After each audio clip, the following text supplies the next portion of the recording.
Yes. talk about this one? So this is how it works for our students. So they're scheduled in blocks from here from 8 to 10 at night, and my faculty they're scheduled kind of like on a shift work because and then they got to do about 30 hours. That's what we have right now.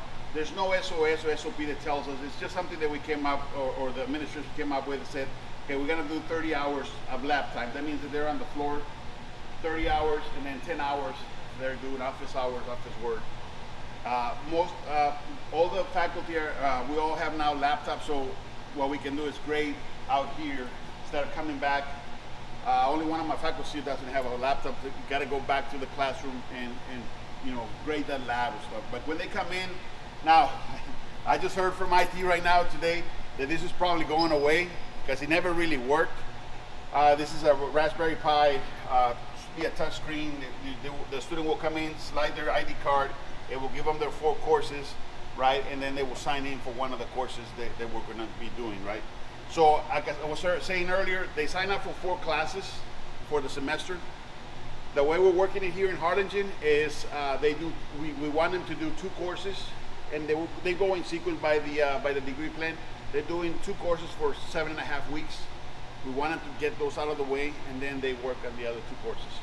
But at the beginning, and it's one of those things that says we're always on them because on the first day we want them to come in and they check in for all 4 courses because otherwise it'll affect their financial aid. So that's another thing that still it's like tedious. We have to go and be on them. It's like make sure you do, and then sometimes they do, but then sometimes the system is not working. Now we get those rosters saying these people didn't check in, and then the students, yes I did, and then we go back and forth and trying to figure it out. But apparently this never really works, so it's going away. Yeah, at some point we were using iPads and all stuff, and then this morning was working okay. Yeah, but now another student tried to do it and it gives them an error. So we came out with the iPad idea because our enrollment coach saying, hey, we have an iPad that is laying around. I'm going to have IT come, and it logs in straight to the website.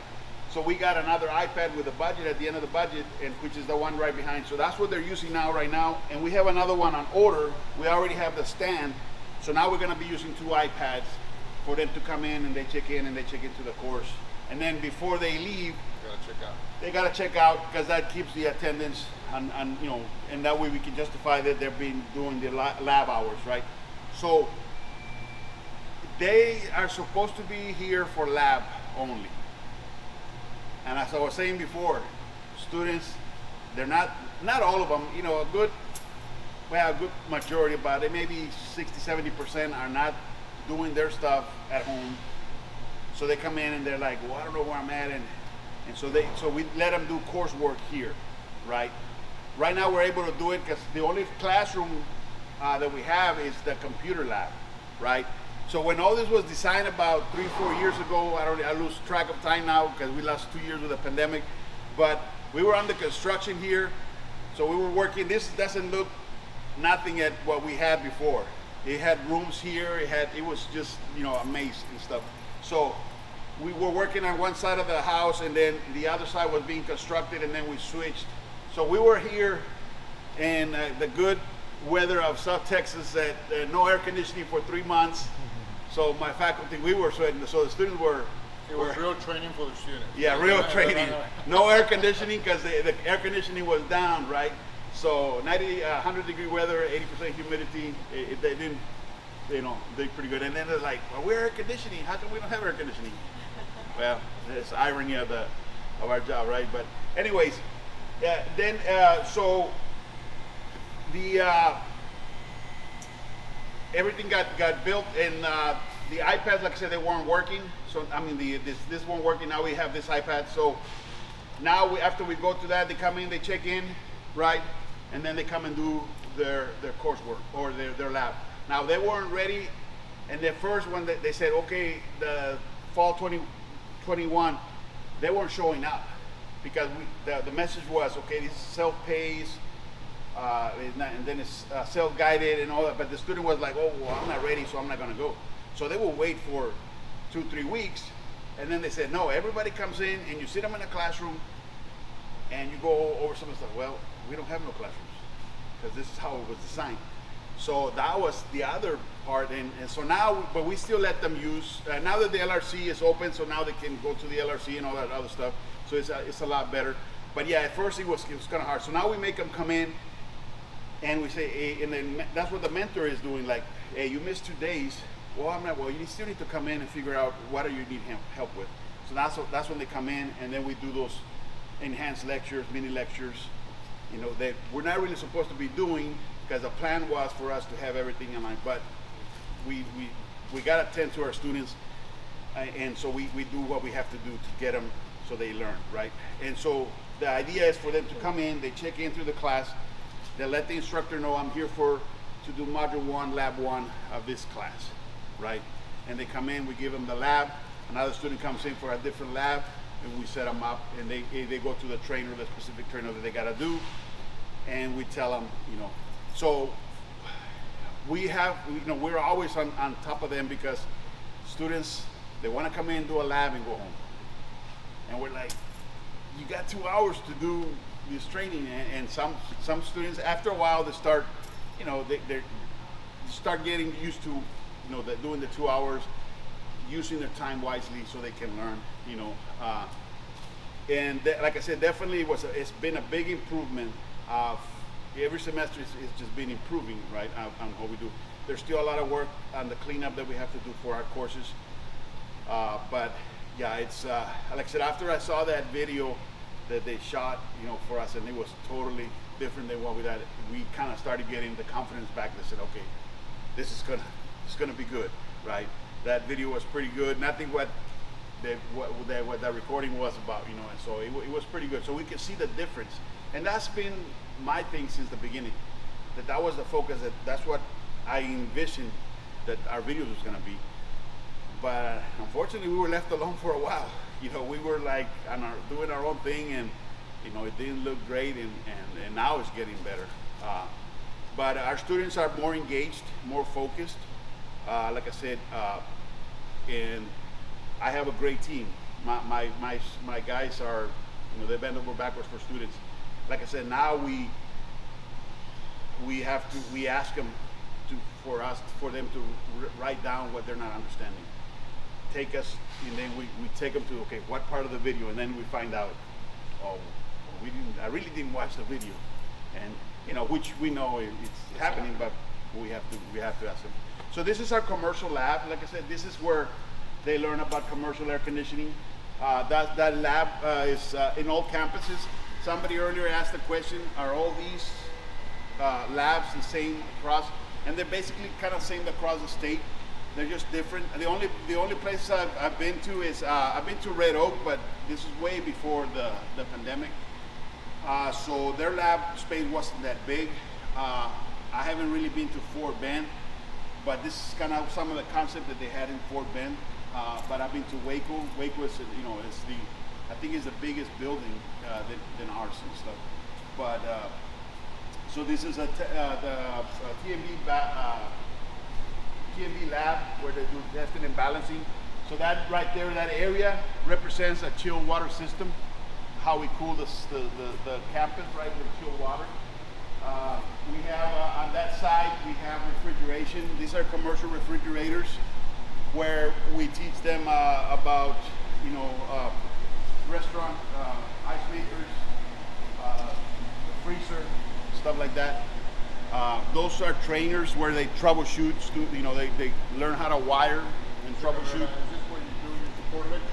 Yeah, so we have 3 TVs. So we got this before the pandemic, and these are like I guess it's like whiteboards and stuff. So we have one in the electrical lab, we have one in the computer lab, and then this one here.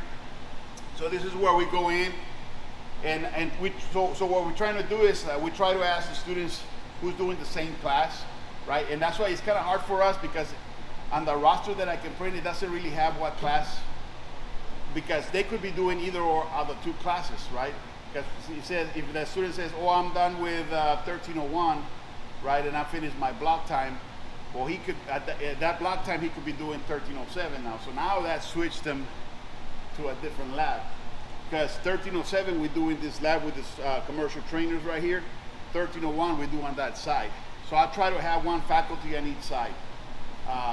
for that. We don't really, and the challenging part is trying to watch all students, because some students might be already working with live, electricity. So, we have to make sure that, hey, you don't turn anything on unless I'm here and when you're ready. So, and sometimes it works, sometimes they go a little bit ahead of us, but they'll learn quick, right? Yesterday, that was the first, we were proud because we hadn't burned anything, or the students hadn't burned anything in a while. And so yesterday they burned our first relay, and they're like, "Sir, my thing is not working. What'd you do?" "Well, no, see, I told you not to turn on." "We didn't." I was like, "Nah, it smelled burnt, so somebody turned it on, So, but that's the thing, so that we have to be on the lookout for that. Then from here, like I said, we can go to the other lab. That will be our residential lab. So this is more for the commercial side of air conditioning. We'll go to the residential side.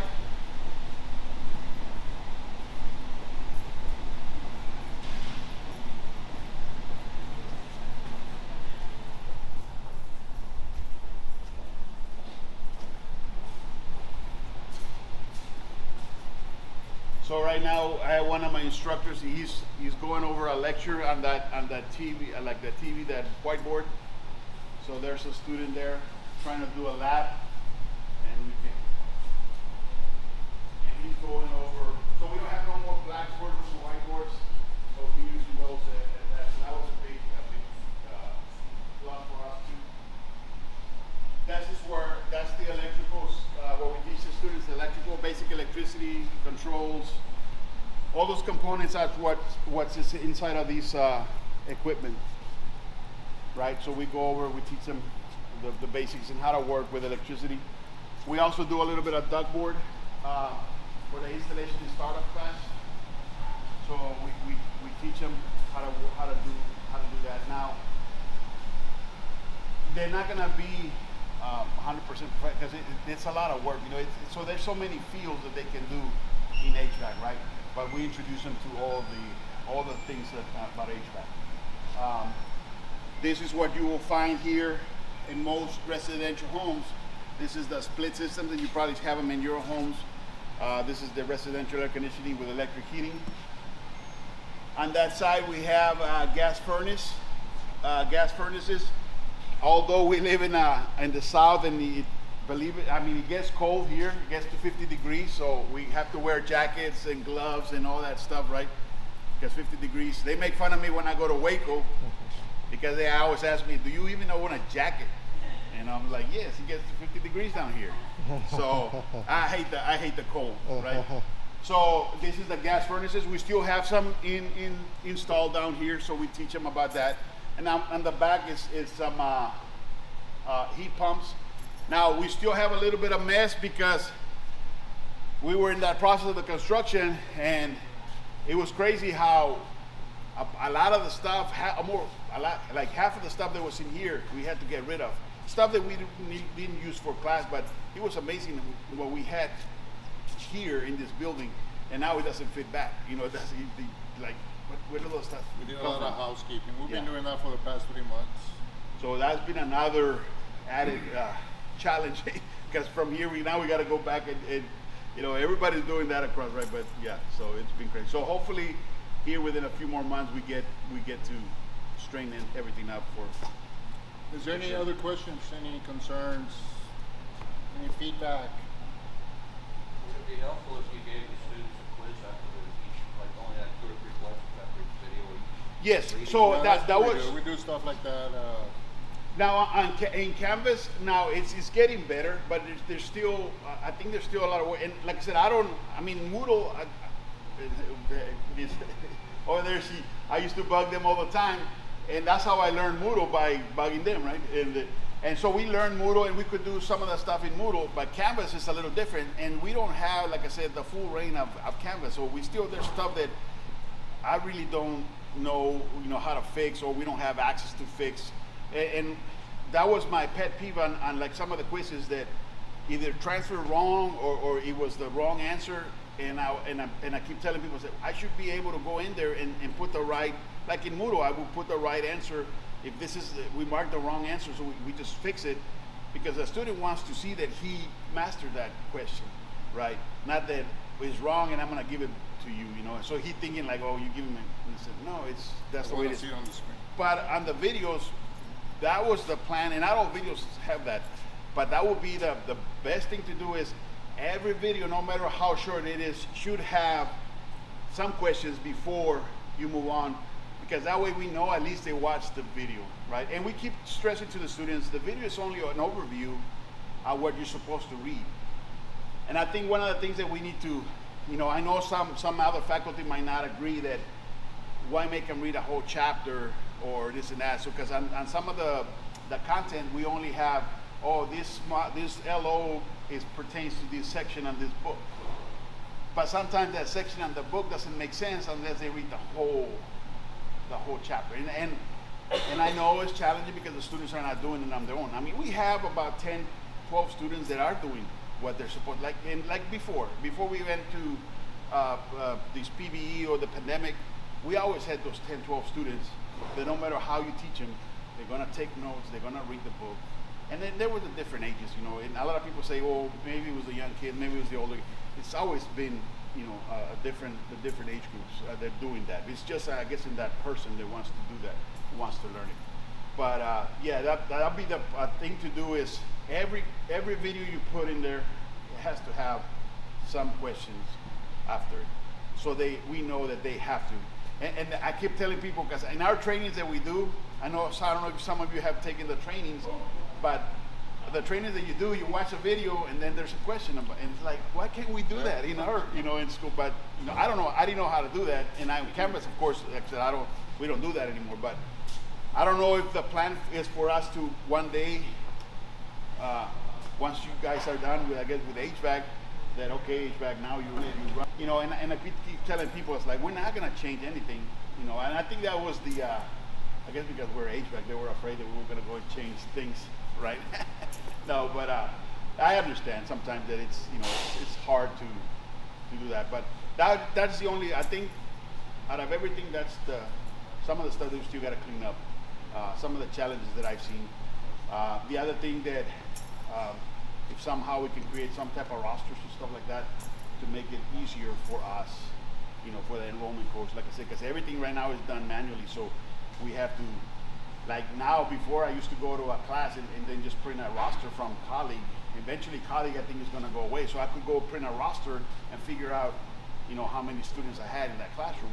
If that's going away now I have to kind of keep, you know, talking to the enrollment coach to figure out, you know, because I think we had a 63 enrollment on the books, on some document that got printed, but we actually have 70.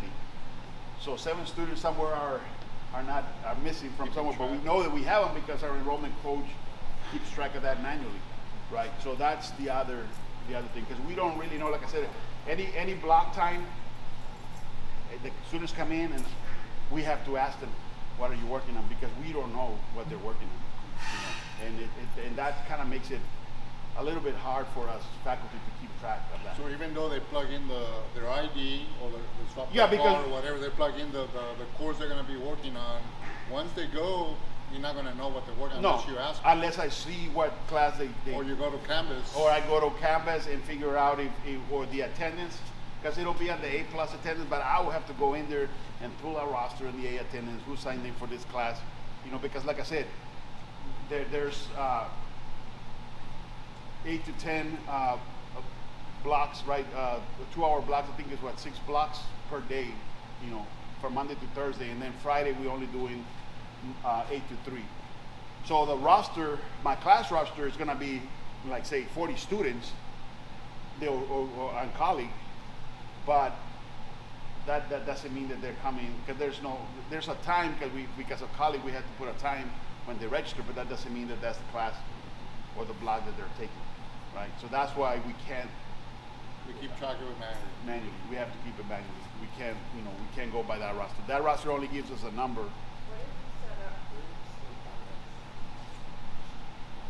I think we've tried that, and I'm not sure if like I said, that would be a good thing.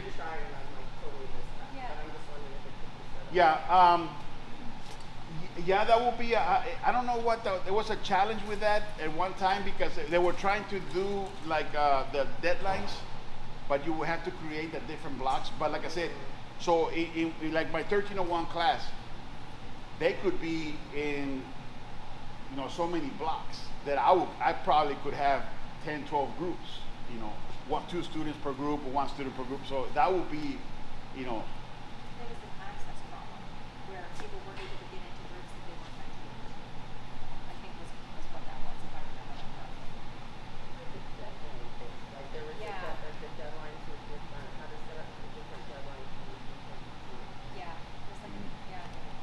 yeah, but that's something that if somebody can come up with, yeah, that would be help. I mean, anything that can help us with that in Canvas, that would be good. Now, How many students you have? 70. 70. Automotive has 110 students. And we're keeping track of everything manually. Line workers got about 120 students. Yeah. So it's bad for HVAC, but for automotive and line workers even worse. And I think, I think line worker, they're doing cohort, so I guess you can manage it a little better. For us, it became a big monster because we're all over the place, and Time frames. yeah, it's so that the different times, the different blocks, and then again, like I said, a student, if I have 2, 3 students in there, they might be working on a different module, right? So that puts another strain, and so yeah, we're losing weight. Yeah, we're walking all over this place. So we get home and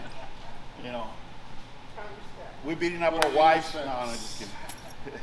But no, it's like we get home and yeah, I was like, man, I can't believe that I get tired just standing. I'd rather be in an attic, 130 degrees. Than beat on my feet all day. No, it's been good. And like I said, we have a passion for what we do.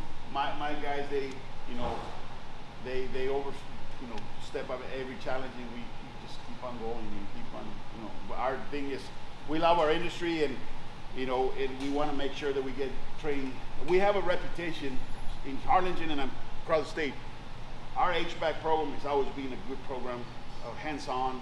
We've been recognized for that, and we try to keep it on like that. And for us, it was a good sale because it meant more hands-on, the PBE, right?